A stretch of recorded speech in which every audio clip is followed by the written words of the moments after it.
यह कहानी शेर और खरगोश की है। किस तरह एक निर्बल खरगोश ने बलशाली शेर से अपने जीवन को बचा लिया था। कहानी कुछ इस तरह से है। एक बहुत बड़ा और घना जंगल था, जहां भासुरक नाम का एक शक्तिशाली शेर रहता था। वह अपनी भूख मिटाने के लिए रोजाना जंगल के कई जानवरों का शिकार करता था। इससे जंगल के सभी जानवर डरे हुए थे। एक दिन सभी जानवरों ने मिलकर शेर के पास जाने का फैसला किया।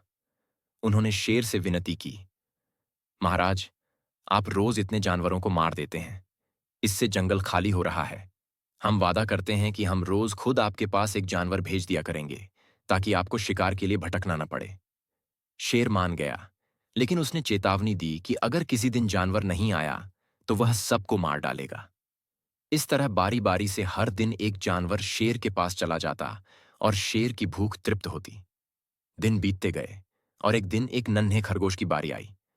वह खरगोश छोटा था, लेकिन बहुत बुद्धिमान था। उसने सोचा, मरना तो वैसे भी है, क्यों ना कुछ तरकीब लगाई जाए। वह जानबूझकर शेर के पास बहुत देर से पहुंचा। उधर भूख के मारे शेर का बुरा हाल था और वह गुस्से में लाल पीला हो रहा था। जब खरगोश पहुंचा तो शेर दहाड़ा, एक तो तुम इतने छोटे हो और ऊपर से इतनी देर से आए हो। आज मैं सबको खत्म कर दूंगा। खरगोश ने हाथ जोड़कर कहा, महाराज, इसमें मेरी कोई गलती नहीं है। मैं तो रास्ते में आ रहा था, लेकिन मुझे एक और शेर मिल गया। उसने मुझे रोक लिया और कहा कि वह इस जंगल का असली राजा है। मैं बड़ी मुश्किल से जान बचाकर आपको यह बताने आया हूं। शेर गुस्से से पागल हो गया और बोला, दूसरा शेर? इस जंगल में मेरे अलावा कोई और राजा नहीं हो सकता। मुझे अभी उसके पास ले चलो। खरगोश उसे एक गहरे कुएं के पास ले गया और बोला, महाराज, वह दुष्ट इसी कुएं के अंदर छिपा बैठा है। शेर ने जैसे ही कुएं के अंदर झांका, उसे पानी में अपनी ही परछाई दिखाई दी। उसने सोचा कि वही दूसरा शेर है। गुस्से में आकर शेर जोर से दहाड़ा। गहरे कुएं से उसकी अपनी दहाड़ की गूंज सुनाई दी, जिसे शेर ने दूसरे शेर की चुनौती समझा।